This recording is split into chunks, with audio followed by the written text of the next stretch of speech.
B নিউজে পাচ্ছেন Ballon ডি'র দাবি মার্কার। চ্যানেলটি সাবস্ক্রাইব না করলে সাবস্ক্রাইব করে রাখুন নিয়মিত সংবাদ পেতে। ব্যালন ডি'র একজন ফুটবলারকে এনে দেয় বর্ষসেরার মর্যাদা। এই পুরস্কার তাই যে কোনো ফুটবলারের কাছে স্বপ্ন পূরণের আরেক নাম। গত দেড় দশকের বেশিরভাগ সময় জুড়ে লিওনেল মেসি ও ক্রিস্টিয়ানো রোনালদোর হাতে ঘোরাফেরা করছে ব্যালন ডি'র। মেসি রোনালদোর বাইরে একবার করে পুরস্কারটা জিতেছেন লুকা মদ্রিচ ও করিম বেনজেমা। তবে এবার তাদের কেউ নন। ব্যালন ডি'র জিততে চলেছেন ভিনিসিয়াস জুনিয়র। স্প্যানিশ ক্রীড়া দৈনিক মার্কা এ দাবি করে। পত্রিকাটির আজকের ছাপা সংস্করণের প্রধান খবর এটি। স্প্যানিশ ভাষায় সেই সংবাদের শিরোনাম, বাংলায় যার অর্থ বিশ্বের এক নম্বর হওয়ার লড়াইয়ে সবচেয়ে বড় প্রার্থী ভিনিসিয়াস। একই প্রতিবেদনের অনলাইন শিরোনাম, যার অর্থ প্যারিসে সোনায় মোড়ানো ভিনিসিয়াস। প্যারিসের থিয়েটার ডু শতলেতে আগামী 28 অক্টোবর ব্যালন ডি'র পুরস্কার দেওয়া হবে। সেই রাতে ভিনিসিয়াসের হাতে সোনার বলটা উঠলে ব্রাজিলের 17 বছরের অপেক্ষা ঘুচবে।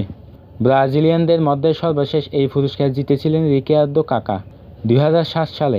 এসি মিলানের হয়ে অবিশ্বাস্য এক মৌসুম কাটিয়েছিলেন তিনি। 2024 ব্যালন ডি'রের জন্য 4 সেপ্টেম্বর 30 জনকে মনোনীত করে আয়োজক ফ্রান্স ফুটবল।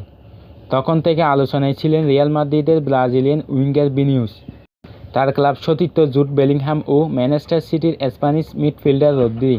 তবে মার্কা তাদের প্রতিবেদনও জানিয়েছে, ভিনিসিয়াস এরই মধ্যে জেনে গেছেন ব্যালন ডি'র কর্তৃপক্ষ বিষয়টি ভিনিকে নিশ্চিত করায় তার জন্য বিশেষ সোনার বুট তৈরি করে ফেলেছে বিশ্বের শীর্ষ প্রস্তুতকারক প্রতিষ্ঠান নাইকি। ব্যালন ডি'র অনুষ্ঠানের 2 দিন পর 31 অক্টোবর মাদ্রিদ শহরের গ্রান্ড বায়া স্ট্রিটে নাইকি তাদের সুপারস্টার আবারও খোলার প্রস্তুতি নিচ্ছে। সেদিন ভিনিকে ক্রিস্টিয়ানো রোনালদো ও কিলিয়ান এমবাপ্পের সঙ্গে একটি বিশেষ প্রদর্শনী দেখা যাবে। রোনালদো তার 5 ব্যালন ডি'রের শার্টটি জিতেছিলেন রিয়াল মাদ্রিদের থাকতে। এবার ব্যালন ডি'র পুরস্কার দেওয়ার ক্ষেত্রে গত বছর 1 আগস্ট থেকে এ বছর 31 জুলাই পর্যন্ত পারফরমেন্স বিবেচনা করা হয়েছে। এই সময়ের মধ্যে ভিনিসিয়াস রিয়াল মাদ্রিদের হয়ে লা লিগা, স্প্যানিশ সুপার কাপ ও উয়েফা চ্যাম্পিয়ন্স লিগ শিরোপা জিতেছেন। ক্লাবটির হয়ে সব প্রতিযোগিতা মিলিয়ে গত মৌসুমে করেছেন 24 গোল, সতীর্থদের দিয়ে করিয়েছেন 11টি।